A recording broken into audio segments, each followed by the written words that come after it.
Welcome back to another story on Infidelity Tales Lab. Before we begin, tell us, where in the world are you watching from? Now, let's dive into today's story. Chapter 1. The Perfect Life. Jerome Benton adjusted his tie in the hallway mirror, watching as 7-year-old Aaron rushed past with his backpack trailing behind him. At 35, Jerome had built what most would consider the American dream. His cybersecurity consulting firm generated 7 figures annually. His house in suburban Denver sat on 2 acres of pristine land, and his family seemed picture-perfect. "Dad, Mom's making pancakes," Aaron called out, his voice echoing from the kitchen. Jerome smiled, walking toward the warmth of morning sunlight streaming through the windows. Roberta stood at the stove, her auburn hair catching the light as she flipped pancakes with practiced ease. She'd been doing this routine for 5 years now, ever since they'd married in a small ceremony that she'd insisted on keeping simple. "Morning, beautiful," Jerome said, wrapping his arms around her waist from behind.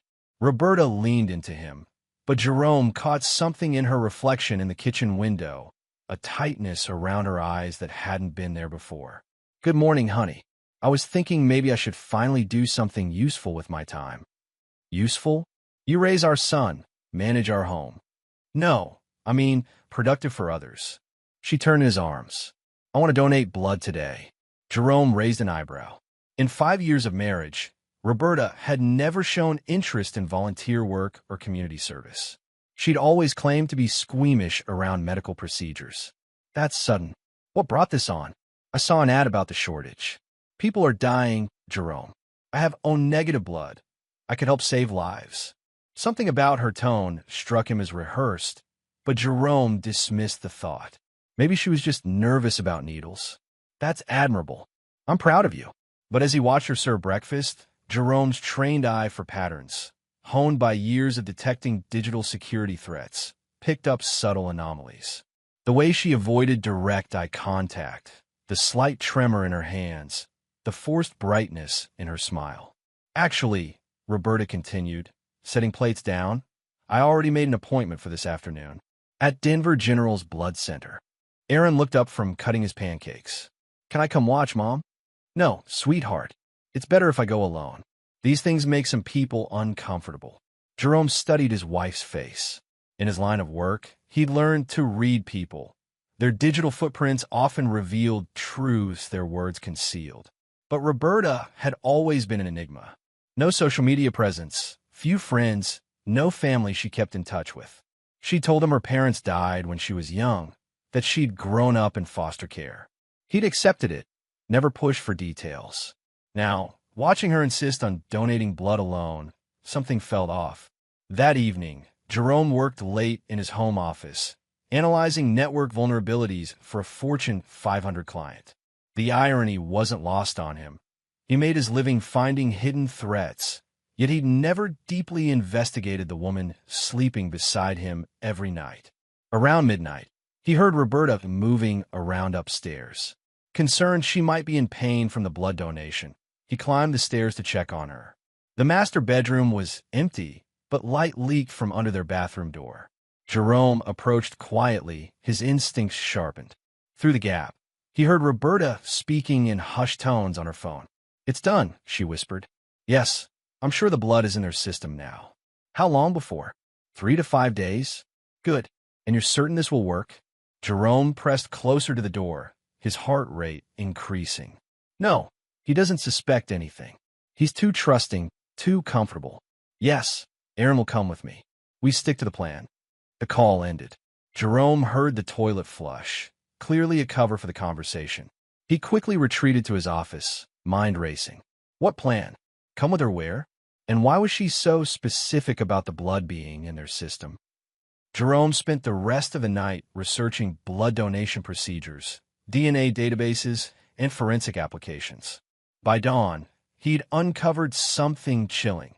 Blood donations were routinely tested and cross-referenced against criminal DNA databases for identification purposes. Was Roberta afraid her blood would reveal something, or was she counting on it? Chapter 2. The Envelope. 7 days later, Jerome was reviewing security protocols for a client when the doorbell rang. Through his office window, he saw an official-looking sedan parked in his driveway, alongside a police cruiser. His stomach dropped. Jerome opened the front door to find a middle-aged woman in a lab coat flanked by two uniformed officers. The woman's expression was grave, professional, but her eyes held something else: urgency, maybe fear. "Jerome Benton?" she asked, checking a file folder. "Yes. I'm Karen Fleming from Denver General's Blood Services Division. These are Officers Andrew Peters and Derek McLaughlin with Denver PD. We need to speak with your wife, Roberta Benton." Jerome's pulse quickened, but years of handling corporate crises had taught him to remain calm under pressure. "She's not home right now. Is there a problem with her donation?" Karen Fleming exchanged glances with the officers. "Sir, where is she currently?" "Running errands with our son. They should be back within the hour." Jerome studied their faces. "What's this about?" Officer Peters stepped forward. "Mr. Benton, we need to ask you some questions. May we come inside?" Jerome's cybersecurity background had taught him about information warfare. Sometimes the most dangerous threats came from those who should be trusted. "I prefer to know what this concerns first." Karen Fleming's composure cracked slightly. She glanced around, then stepped closer, lowering her voice. "Mr. Benton, I'm going to be very direct with you. Pack your bags and leave the city with your son. Tonight. You don't want to know the reason, but—" She stopped herself, looking at the officers. "I could lose my job for this." "Ma'am," Officer McLaughlin warned. Jerome felt ice in his veins. "What did you find in her blood?" Karen reached in her folder and pulled out a sealed envelope. "Your wife's DNA sample triggered multiple alerts in our database.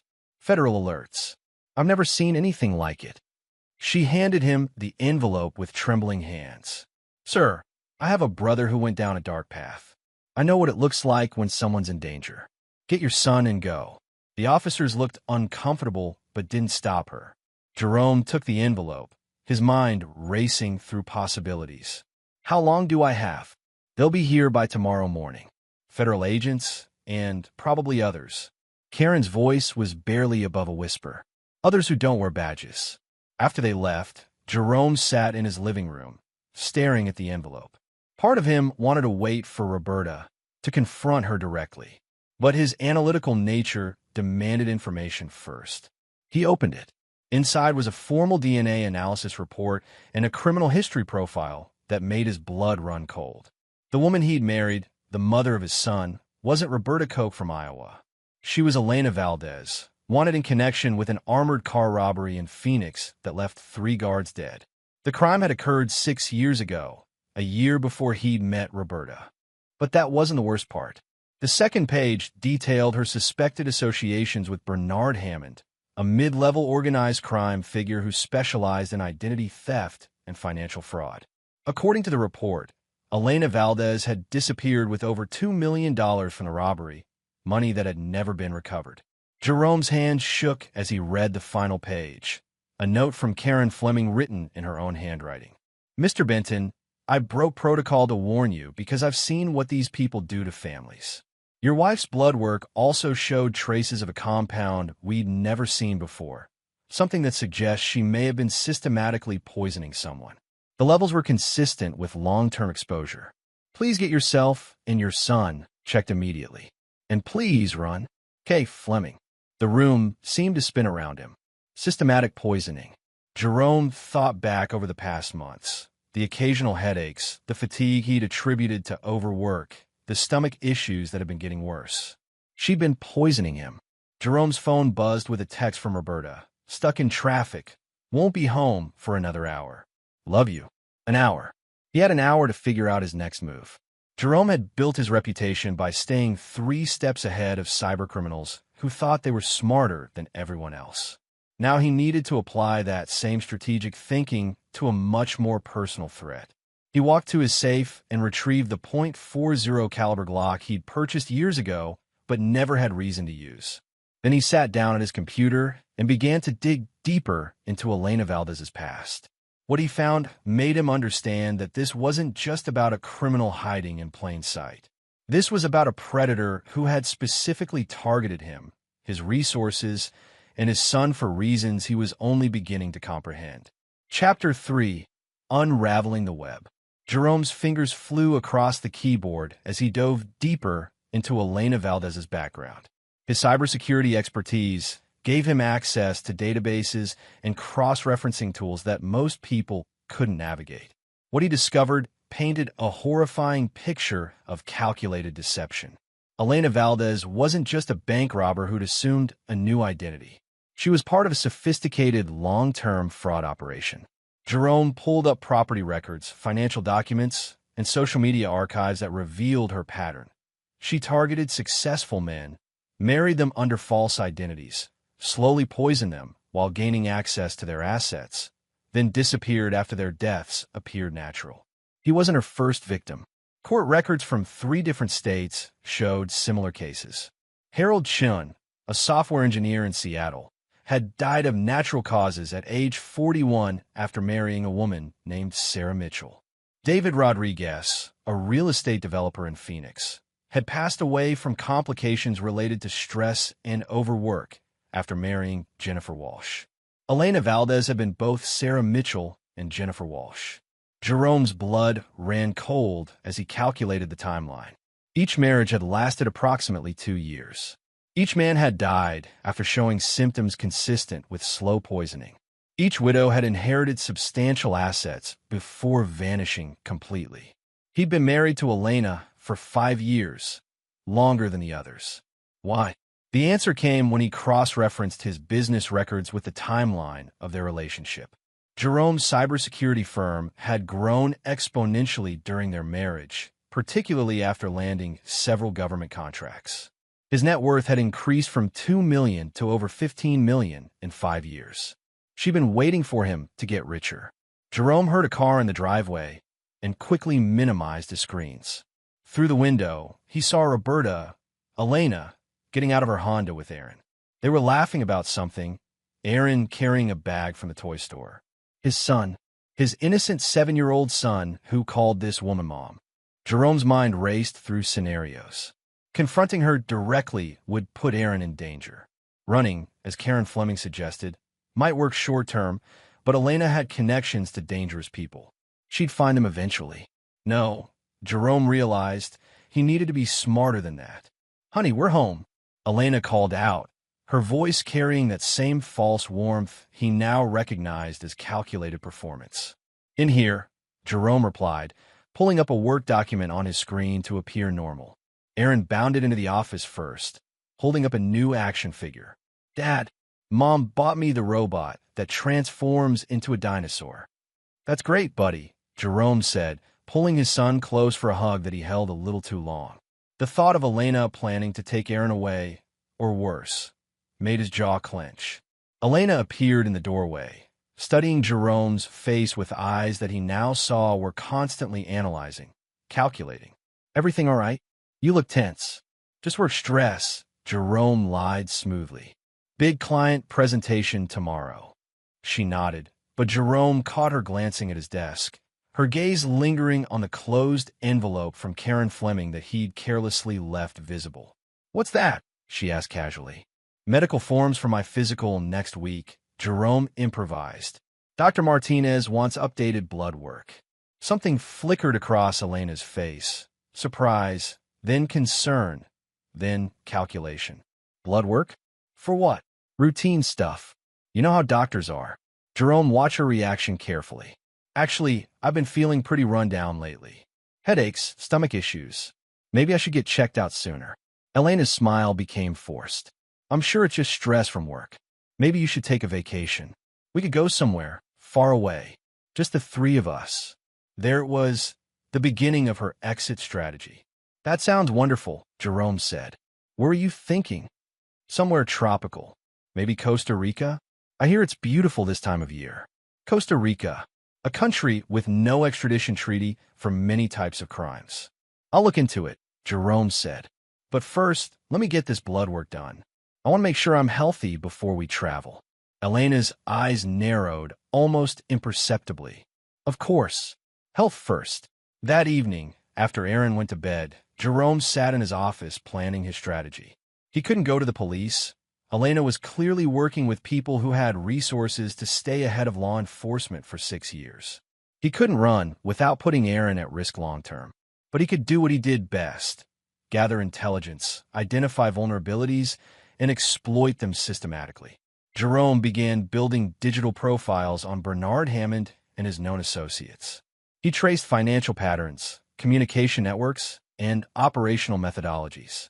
By 3 a.m., he'd identified something crucial. Hammond's operation relied on a specific money laundering process that moved funds through a series of shell companies before depositing them in offshore accounts. More importantly, Jerome had found evidence that the FBI had been investigating Hammond for months, building a RICO case that they hadn't yet been able to close due to insufficient evidence. Jerome smiled grimly. He was about to give them all the evidence they needed. But first, he had to survive long enough to see his plan through. Because when he checked his coffee maker the next morning, he found a fine white powder that hadn't been there the night before. Elena had accelerated her timeline. Chapter 4. The Hunter Becomes the Hunted. Jerome stared at the white powder, dusting the inside of his coffee maker, his hand hovering over the start button he'd almost pressed. The substance was barely visible. Anyone in a hurry would have missed it entirely. But Jerome's attention to detail, honed by years of identifying subtle digital intrusions, had saved his life. He photographed the powder with a macro lens, then carefully collected samples in small vials he normally used for collecting evidence of corporate data breaches. If Elena had accelerated her timeline, it meant something had spooked her. The blood test. She was afraid Jerome's medical examination would reveal the systematic poisoning. Jerome's phone buzzed with a text. "Working late tonight. Don't wait up. Pizza money on counter for you and Aaron. R. Working late." Elena had never worked a day since they'd been married, claiming she needed time to heal from her traumatic childhood. Another lie in a web of deception.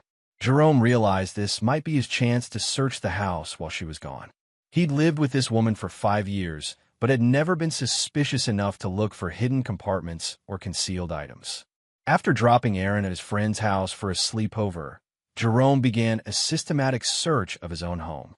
In Elena's jewelry box, hidden beneath a false bottom, he found a burner phone. The recent call history showed dozens of communications with 3 numbers he didn't recognize. Using his cybersecurity tools, Jerome traced the numbers. One belonged to Bernard Hammond. The second traced to a man named Alfonso Hood, who had a criminal record stretching back 20 years. The third number led to a woman named Donna Vaughn, who appeared to be Hammond's current girlfriend and financial coordinator. Jerome accessed the phone's text messages and felt his blood turn to ice. Elena to Hammond. "He's getting suspicious. Wants blood work done. Moving to final phase." Hammond to Elena. "Too soon. We need another month minimum to clean the accounts." Elena to Hammond. "Can't wait. He found something. Need extraction by Thursday." Hammond to Elena. "What about the kid?" Elena to Hammond. "Problem solved permanently. Make it look accidental." Jerome's hands shook as he read the last exchange. They weren't just planning to steal his money and disappear.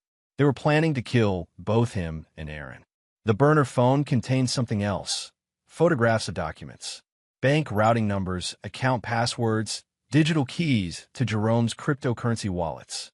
Elena had been methodically stealing his financial information for months. But the most chilling discovery was a handwritten note in Elena's real handwriting. J. Benton, timeline accelerated due to suspicion. Liquidate all assets by Thursday. Ensure no loose ends remain. B. Will handle disposal. Disposal. Like he and Aaron were nothing more than inconvenient ways to be eliminated. Jerome's analytical mind kicked into overdrive. Today was Tuesday. He had less than 48 hours before they planned to kill him and his son.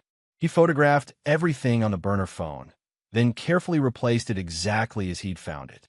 Elena couldn't know he'd discovered her plan. Not yet. Jerome spent the next hour installing hidden surveillance cameras throughout the house, using equipment from his office that was designed to catch corporate spies. If Elena was going to accelerate her timeline, he needed to document everything. At 11 p.m., Elena returned home.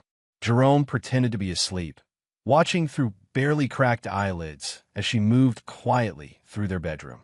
She went directly to the bathroom and made another hushed phone call. "It's me," she whispered. "Tomorrow night." He suspects something, but he's trying to play it cool. "Yes, I'm sure. I found research on his computer about blood testing and poisoning symptoms." Jerome's heart hammered against his chest. She'd been monitoring his computer activities. "The boy is at a friend's house tonight. We can grab him after school tomorrow. Make it clean. No evidence pointing back to us." A pause. "Yes, I understand the risks. But $15 million is worth it. Plus his business contracts with the government. Those client lists could be valuable to the right buyers." Jerome realized with growing horror that this wasn't just about his personal wealth. Elena and her associates planned to sell his government cybersecurity contracts to foreign interests. They weren't just committing murder and theft. They were planning espionage. After Elena fell asleep, Jerome crept to his office and began implementing the plan he'd been formulating. If Elena thought she was dealing with just another trusting victim, she was about to learn otherwise. Jerome had spent his career staying ahead of sophisticated criminal hackers. Elena Valdez and Bernard Hammond were about to discover what happened when they tried to victimize someone who could hack back. He started by accessing Hammond's financial networks, using techniques that were technically illegal but absolutely necessary.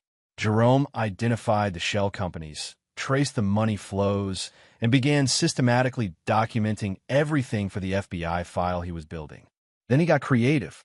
Jerome planted digital evidence linking Hammond's organization to several unsolved crimes that he wasn't actually connected to.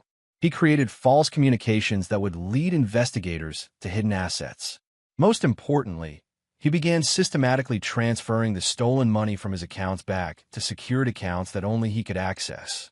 If Elena wanted to play a long game of deception and murder, Jerome would show her what a real strategic mind could accomplish.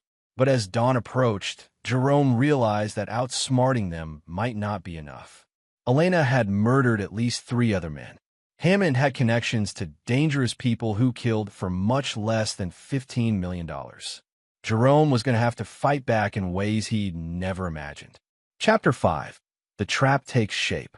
Jerome woke Wednesday morning to the smell of bacon and Elena's cheerful humming from the kitchen. The same performance she'd given him for 5 years, now revealed as the calculated behavior of a predator. He checked his hidden cameras from his phone and saw that Elena had been up since 5 a.m., cleaning and organizing with unusual thoroughness. She was preparing for their departure. "Morning, sleepyhead," Elena said as Jerome entered the kitchen. She handed him a cup of coffee with a bright smile. "You look better. Maybe you're finally getting over whatever was making you feel sick." Jerome accepted the coffee but didn't drink it. Instead, he took it to the sink and poured it out, feigning a sudden stomach issue. "Actually, I think I need to stick to water for now. My stomach is still bothering me." Elena's smile faltered for just a moment. "Of course. I hope you feel better soon." Jerome's phone rang, a call he'd been expecting. "This is Jerome." "Mr. Benton, this is Dr. Martinez's office. We had a cancellation this morning. Could you come in at 10 a.m. for your blood work instead of next week?" "Perfect," Jerome said, loud enough for Elena to hear clearly. "I'll be there at 10. He'd arranged the call himself, using a voice actor from one of his client companies. Elena couldn't know that. "Blood work today?" Elena asked, and Jerome caught the slight tension in her voice. "Yeah, they had an opening. Might as well get it over with." Jerome studied her face. "Unless you think I should wait?" No. If you're feeling sick, you should definitely get checked out." Elena turned back to the stove, but Jerome saw her hands trembling slightly. At 9:45 a.m., Jerome left for his fake doctor's appointment. Instead, he drove to a secure location, a storage facility where he'd moved critical documents and backup equipment years ago as part of his disaster recovery planning. Jerome spent an hour transferring files to secured servers, documenting everything he'd discovered about Elena and her associates. He uploaded the evidence to multiple law enforcement databases, using anonymous channels that would eventually reach the FBI task force investigating Hammond. But he also did something else, something that would have horrified his former ethical self. Jerome accessed Hammond's personal financial accounts and began transferring money to accounts controlled by Hammond's competitors and enemies. He planted digital evidence suggesting that Hammond had been stealing from his own crew. In the criminal underworld, such betrayal was typically met with swift and permanent justice. If Elena wanted to eliminate loose ends, Jerome would create some loose ends that would eliminate her first. His phone buzzed with a text from Elena. "How did the appointment go?" Jerome responded, "Still waiting for results. Doctor wants to run additional tests tomorrow. Says my blood work shows some abnormalities." The response came immediately. "What kind of abnormalities?" "Not sure yet. Something about toxin levels." Doctor seemed concerned. There was no response for several minutes. Then, "Coming home early. Need to talk." Jerome smiled grimly. His fake medical crisis was forcing Elena to move even faster than planned, which would make her sloppy. He drove to Aaron's school and checked his son out early, claiming a family emergency.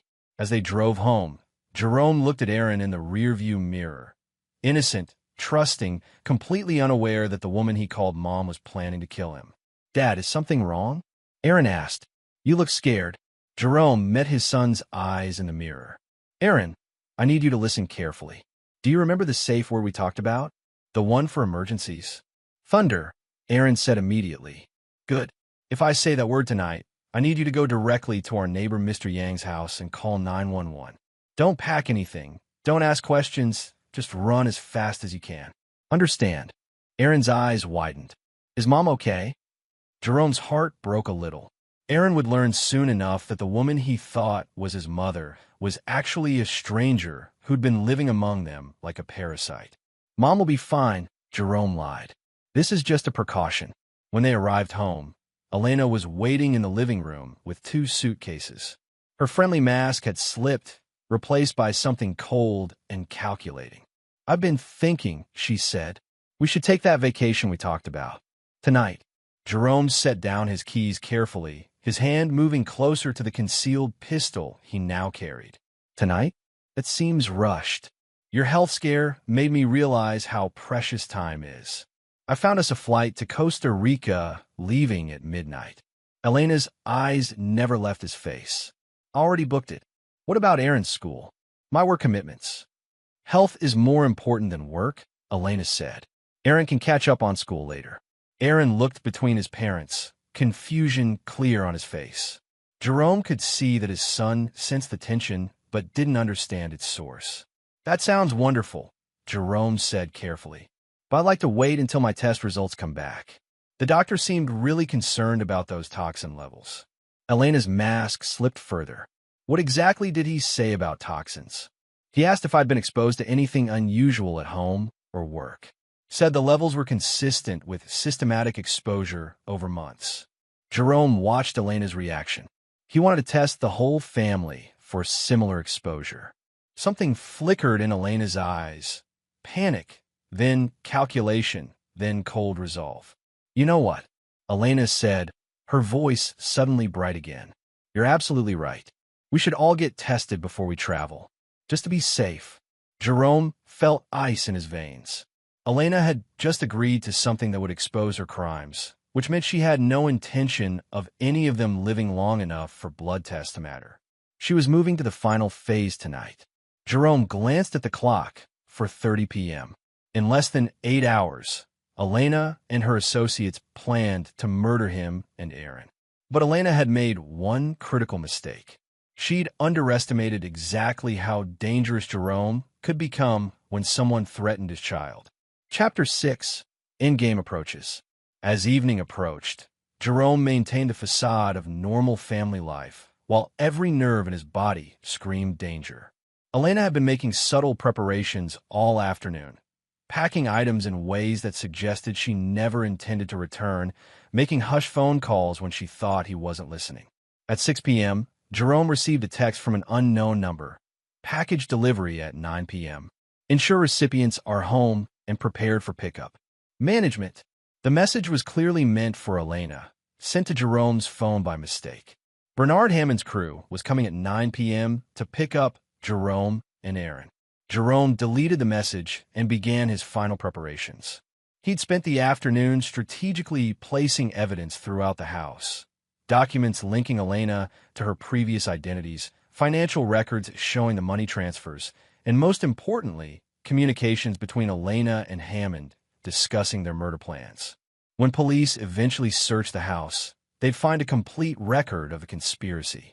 At 7 p.m., Jerome suggested they order pizza for dinner. Elena agreed, seeming distracted by her own preparations. While she was in the shower, Jerome did 3 critical things. He activated all the hidden cameras he'd installed. He sent encrypted files to his lawyer with instructions to deliver them to police if anything happened to him. And he made a call to Roland Young, their elderly neighbor. "Mr. Young, it's Jerome Benton from next door. I need a favor, and I can't explain why right now." "Of course, Jerome. What do you need?" "In about an hour, I might need you to take Aaron for the night.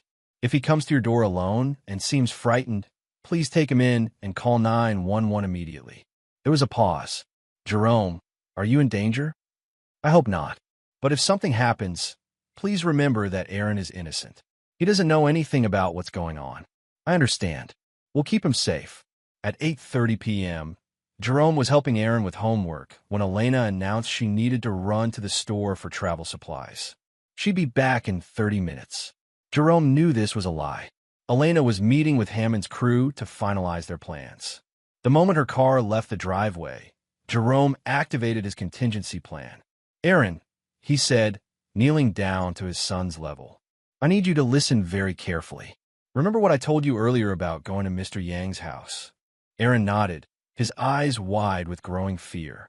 "I need you to go there now. Tell Mr. Yang that your dad said thunder and that you need to stay there until morning." "But Dad..." "Aaron." Jerome gripped his son's shoulders gently. "I know you're scared, and I know you don't understand. But the most important thing you can do right now is go to Mr. Yang's house and stay there. Can you be brave for me?" Tears welled up in Aaron's eyes, but he nodded. "Are you going to be okay?" Jerome hugged his son tightly, breathing in the scent of his hair, memorizing the feeling of his small arms wrapped around his neck. "I'm going to do everything I can to make sure we're both okay. But first, I need to know you're safe."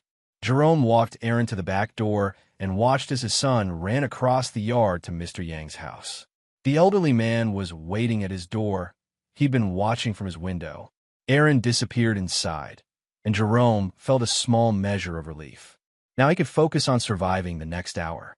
Jerome returned to his house and made final preparations.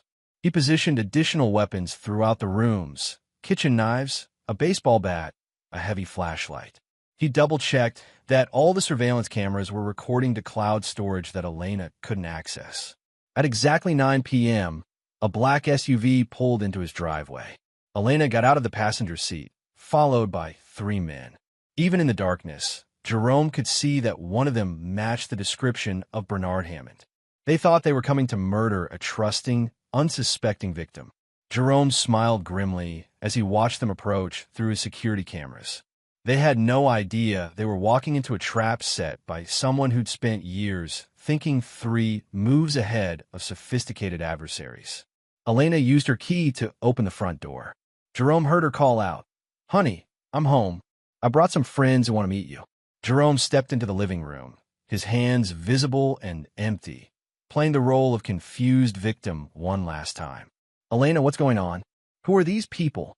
Bernard Hammond stepped forward, a tall, thin man with cold eyes and expensive clothes. "Mr. Benton, we need to have a conversation about your wife." "What about her?" Jerome asked, injecting just the right amount of confusion into his voice. "She hasn't been entirely honest with you," Hammond said with a predatory smile. "Her name isn't really Roberta, and she's been stealing from you for quite some time." Jerome let surprise and shock play across his face. "What are you talking about?" Elena stepped closer, and Jerome saw she was holding a small pistol. "I'm sorry, Jerome. I never wanted it to end this way." "In what way?" Jerome asked, backing toward the staircase as planned. "We need your cooperation accessing some accounts," Hammond said. "After that, we'll make this as painless as possible." Jerome had heard enough. These people had murdered others, planned to kill his son, and stood in his living room discussing it like a business transaction. "You know," Jerome said, his voice changing from confused to cold, "I have to admit something. I haven't been entirely honest with you either." Hammond frowned. Elena's grip tightened on her pistol. I've known who you really are for 2 days now, Jerome continued. Elena Valdez, wanted for multiple murders. Bernard Hammond, under federal investigation for organized crime. Alfonso Hood, wanted for kidnapping and assault. The third man, Hood, shifted nervously. Hammond's eyes narrowed. And here's the thing, Jerome said, reaching into his jacket. I've been recording everything you just said. Elena raised her pistol, but Jerome was already moving, diving behind the couch as he activated the signal that would bring help. The war for Jerome's life was about to begin. Chapter 7. The Wolf Reveals His Teeth.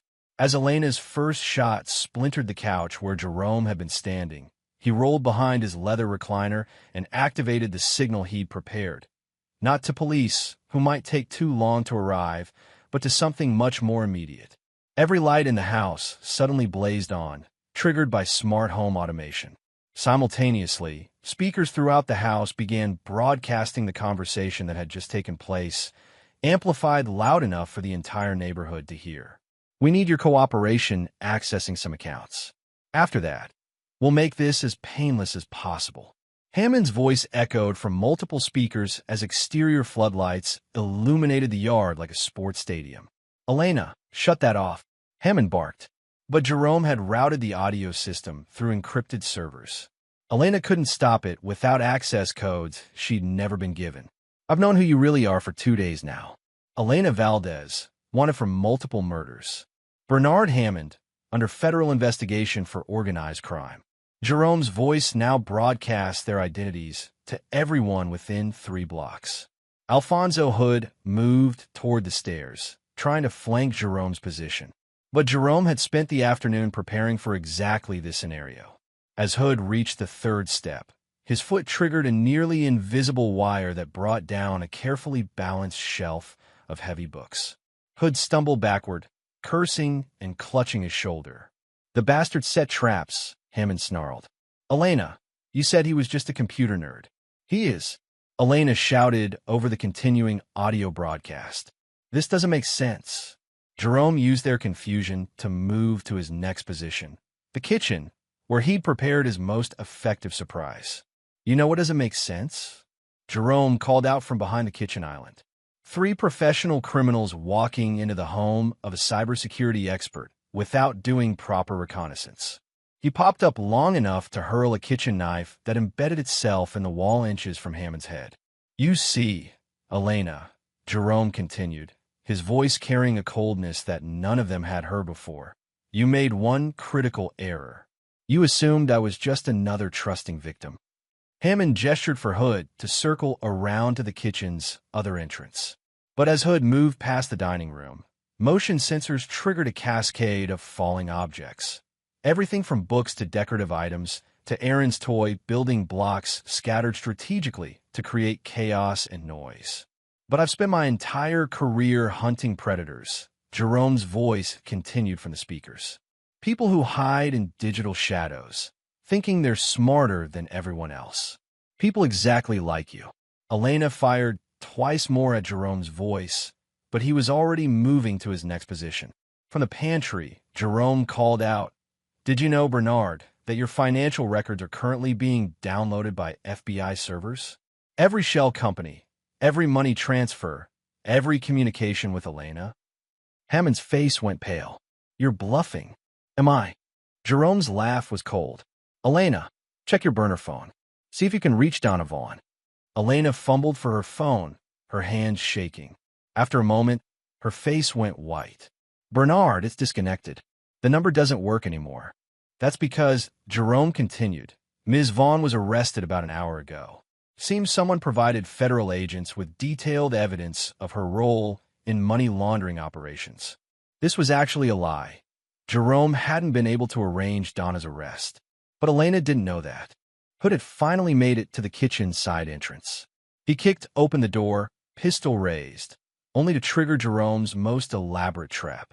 A thin wire released a bag of flour that exploded in Hood's face, temporarily blinding him.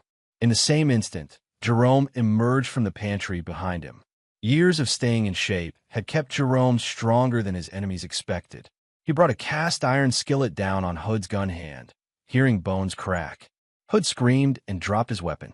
Jerome kicked the pistol away and grabbed Hood in a chokehold.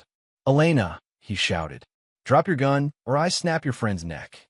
"Don't listen to him," Hammond yelled. "He's not a killer." "You're right," Jerome said calmly. "Normally I'm not, but you threatened my son." Something in Jerome's tone made Hammond step back. Elena's hand wavered. "Here's what's going to happen," Jerome continued, tightening his grip until Hood started making choking sounds. "Elena, you're going to put down your weapon and tell me exactly where you've hidden my money." I can't," Elena stammered. "Wrong answer." Jerome applied more pressure. Hood's face was turning purple. "Offshore accounts," Elena blurted out. "Bernard has the routing numbers." Jerome looked at Hammond, who was calculating whether he could get a clean shot. "Bernard, you're going to give me those routing numbers, or I'm going to release the evidence I've gathered to some very interesting people." "What people?" "Remember those competitors' accounts I transferred money to earlier? Turns out they're very interested in learning who's been stealing from them. Amazing how easy it is to forge communications in the digital age." Hammond's face went ashen. In the criminal underworld, being suspected of stealing from other criminals was a death sentence. "You set us up," Hammond whispered. "From the moment I found out who Elena really was," Jerome confirmed. "Did you think you were dealing with some suburban husband who'd roll over and die quietly?" Jerome released Hood, who collapsed gasping to the floor. But instead of helping his associate, Hammond raised his pistol toward Jerome. "Maybe not," Hammond said, "but you're still going to die tonight." That's when Roland Yang's voice called out from the front door, "Police! The house is surrounded." It wasn't actually police. It was Jerome's elderly neighbor with a megaphone, following instructions Jerome had given him. But in the chaos and stress of the situation, Hammond hesitated just long enough. Jerome dove toward the fallen pistol as sirens, real ones this time, began wailing in the distance. The final act of Jerome's plan was about to begin. Chapter 8. Justice Served Cold. The approaching sirens weren't actually police. They were fire trucks responding to the gas leak that Roland Yang had reported as part of Jerome's contingency plan. But the sound was enough to rattle Hammond's already fraying nerves. As Jerome reached for Hood's dropped pistol, Elena made a desperate choice. Instead of trying to escape, she lunged toward Jerome with a knife she'd been concealing. "If I'm going down," she snarled, "you're coming with me." But Jerome had seen the knife's reflection in the stainless steel refrigerator. He rolled sideways as Elena's blade struck the kitchen floor where his head had been. Coming up in a crouch, Jerome grabbed a heavy marble cutting board and swung it like a club. The impact sent Elena sprawling backward into the dining room. Hammond tried to use the distraction to line up a shot, but Jerome was already moving. Years of playing racquetball had kept his reflexes sharp. He dove behind the kitchen island as Hammond's bullet shattered dishes in the cabinet behind him. "This is over, Hammond," Jerome called out. "The FBI has enough evidence to put you away for life. Then I've got nothing to lose." Hammond shouted back, but Jerome heard something in Hammond's voice that suggested otherwise. Fear, desperation, the realization that his carefully constructed criminal empire was collapsing. From his position behind the island, Jerome could see Hood try to crawl toward the back door. Elena was pulling herself upright, blood running from her nose where the cutting board had connected. "You know what your real mistake was?" Jerome asked conversationally, as if they were having coffee instead of a gunfight. "You targeted someone with a son." Jerome emerged from behind the island, but not where Hammond expected. He'd moved to the far end, coming up near the kitchen window. "Everything I built, everything I achieved, it was all for Aaron, and you threatened to take him away from me." Hammond spun toward Jerome's voice, but Jerome was already throwing another knife. This one caught Hammond in the shoulder, spinning him around and sending his pistol skittering across the hardwood floor. Elena tried to grab Hammond's gun, but Jerome was faster. He kicked it away and stood over her, Hood's pistol now in his hands. "It's over," Jerome said simply. Elena looked up at him with pure hatred. "You think you've won? Bernard's people will hunt you for the rest of your life." Jerome smiled coldly. "What people, Elena?" "The ones I've been systematically destroying for the past 24 hours. He pulled out his phone and showed her a series of news alerts he'd been monitoring. Alfonso Hood, wanted for questioning in 3 states. Bernard Hammond, federal warrants issued this morning. Donna Vaughn, arrested for money laundering. Your entire organization is finished. Elena's face went white. That's impossible. You couldn't have. I've had FBI cooperation since yesterday morning. Jerome lied smoothly. Did you think I'd face you alone? This was psychological warfare now. Jerome needed them to surrender rather than fight to the death in his home, where Aaron might eventually return. Hammond was trying to stop the bleeding from his shoulder. You're lying. If the FBI were involved, they'd be here already. They are here, Jerome said. They've been watching the house since this afternoon. They wanted to catch you in the act of attempted murder. On cue, bright lights suddenly illuminated the front yard as 3 black SUVs pulled up. But these weren't FBI vehicles. They were unmarked cars that Jerome had arranged through a private security firm he'd worked with. The drivers had instructions to create the appearance of a law enforcement response. Elena looked out the window and saw armed figures in tactical gear surrounding the house. She couldn't know they were private security rather than federal agents. Time's up, Jerome said. Hands behind your heads, on your knees. Hammond looked around desperately, calculating odds. Hood was barely conscious. Elena was bleeding and surrounded. Outside, what appeared to be federal agents had the house locked down. Don't even think about it, Jerome warned as Hammond's eyes moved toward the knife that had wounded him. I'm not the same person you thought you were dealing with. I've learned some things about myself tonight. Something in Jerome's tone, a cold certainty, made Hammond's shoulders slump in defeat. On your knees, Jerome repeated. Now, one by one they complied. Real police sirens were approaching now. Jerome's security team had called them as planned. In minutes, the house would be full of actual law enforcement with actual authority to arrest murderers. Elena, Jerome said as they waited, I want you to know something. Aaron is safe. He's been safe since before you got here tonight. Everything you tried to do to my family failed. Elena looked up at him with tears of rage and frustration. I would have made you happy. We could have had a good life together. You're a killer, Jerome replied simply. You murdered 3 innocent men and planned to kill my 7-year-old son. There's no world where that ends with happiness. The front door burst open as police officers flooded the house, weapons drawn. Jerome immediately set down Hood's pistol and raised his hands. Jerome Benton, one of the officers, called out. Are you injured? I'm fine, Jerome replied. But I think these 3 could use medical attention before you book them for attempted murder. As Elena, Hammond, and Hood were handcuffed and read their rights, Jerome felt a strange mixture of exhaustion and relief. His plan had worked. Aaron was safe. The people who'd threatened his family were going to prison for a very long time. But he also felt something else, a recognition that he'd discovered capabilities within himself that he'd never known existed. When someone threatened his child, Jerome Benton had become someone capable of systematic, patient, devastating revenge. He hoped he'd never need to become that person again.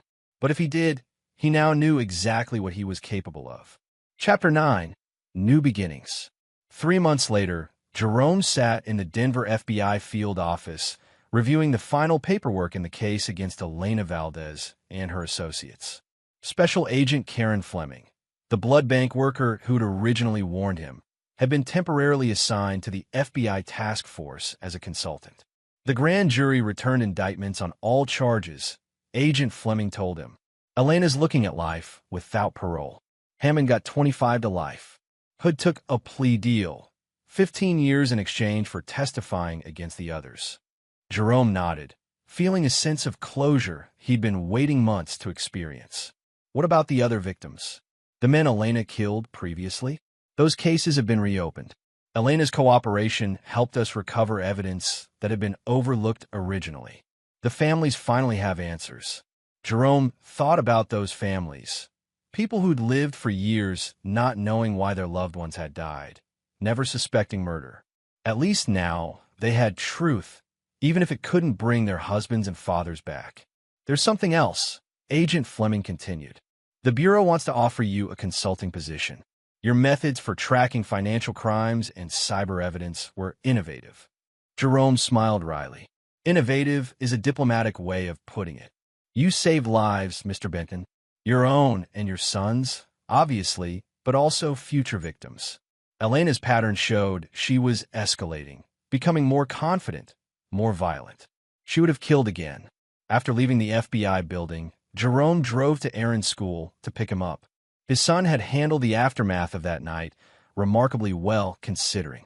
Jerome had been honest with him, age-appropriately, about what Elena had done and why she was no longer part of their lives. She wasn't really my mom, was she? Aaron had asked during one of their talks. No, Jerome had replied. She was someone who pretended to be your mom, but she never really loved us the way a real family member would. But you love her? Aaron had pressed. Jerome had considered this carefully. I love who I thought she was. But that person wasn't real. Elena was playing a character, like an actress in a movie. Now, watching Aaron run toward the car with his backpack bouncing, Jerome marveled at his son's resilience. Children, he learned, were remarkably adaptable when the adults around them provided stability and honesty. Dad, Aaron called out as he climbed into the passenger seat. Guess what? Mrs. Peters says we're starting a unit on computer programming next week. Is that right? Jerome asked, pulling away from the school. Interested in learning about computers? Maybe. I want to understand what you do for work. Mrs. Peters says you help keep bad people from stealing information. Jerome glanced at his son in the rearview mirror. That's part of it, yes. Could you teach me? I want to help catch bad people too. Jerome felt a complex mixture of pride and concern. Aaron's interest in justice was admirable, but Jerome hoped his son would never need to develop the darker skills that recent events had revealed in himself. We'll start with the basics, Jerome said. Computer programming, digital security, research methods. The rest, well, hopefully you'll never need the rest. That evening, Jerome was working in his home office when Aaron appeared in the doorway with a serious expression. Dad, can I ask you something? Always. Aaron sat down in the chair across from Jerome's desk, the same chair where Elena had once sat, planning their deaths. Jerome had replaced all the furniture from that room, but he'd kept this chair as a reminder never to be complacent about the people he trusted. Were you scared that night? Aaron asked.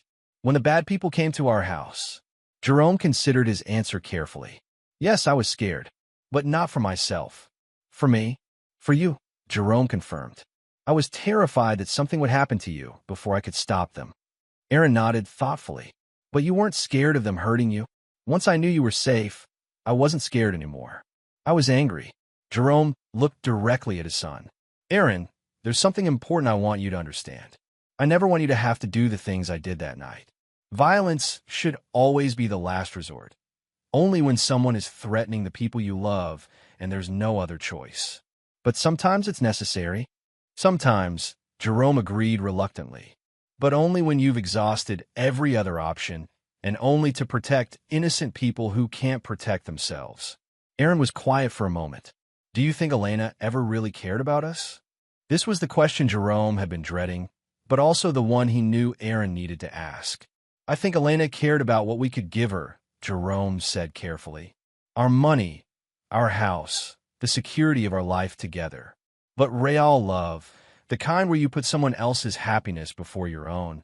No, I don't think she was capable of that. How can you tell the difference? Aaron asked. Between someone who really loves you and someone who's pretending? Jerome thought about this for a long time. It was perhaps the most important question his son would ever ask. Real love is consistent, Jerome finally said. It doesn't change based on what's convenient or profitable. Real love means wanting the best for someone even when it costs you something. And real love is honest. It doesn't require lies or secrets to survive. Aaron nodded seriously. I love you, Dad. I love you too, son. And that's real love, the kind that would make me fight the whole world to keep you safe. Later that night, after Aaron had gone to bed, Jerome stood in his backyard looking up at the stars. The house felt different now, cleaner somehow, as if Elena's departure had removed a contamination he hadn't even realized was there. His phone buzzed with a text from Agent Fleming. Final update. Elena's been transferred to federal prison. She'll never be a threat to you or Aaron again. Sleep well. You earned it. Jerome deleted the message and put his phone away. He'd spent months looking over his shoulder, waiting for some remaining threat to emerge. But Hammond's organization had collapsed completely. Elena's other criminal contacts had either been arrested or fled the country to avoid association with the federal investigation. For the first time in years, Jerome felt truly secure. But he also felt changed. The man who'd lived in this house with Elena had been trusting, perhaps naively so. The man standing in his backyard tonight was someone who would never again accept people at face value, who would always be analyzing, always watching for threats to his family. Jerome wasn't sure if this transformation was entirely good or bad. He'd lost some innocence, some faith in the basic goodness of people. But he'd gained something too, the knowledge that he could protect what mattered most to him, no matter what it required. As he walked back toward the house, Jerome made a silent promise to himself and to Aaron. He would use his newfound awareness to build a life of genuine security and happiness. He would be careful about who he trusted, but he wouldn't let paranoia isolate him from meaningful connections. And if anyone ever again threatened his son, they would discover, as Elena, Hammond, and Hood had learned, that Jerome Benton was far more dangerous than he appeared. But for now, it was enough to simply be a father, safely home with his child, looking forward to whatever tomorrow might bring. The nightmare was over. Their real life could finally begin. And there you have it. Another story comes to an end. What did you think? I'd love to hear your thoughts in the comments below. If you enjoy this story, consider joining our community by subscribing. It means the world to us. For more stories like this one, check out the recommended videos on screen. And I'll see you there.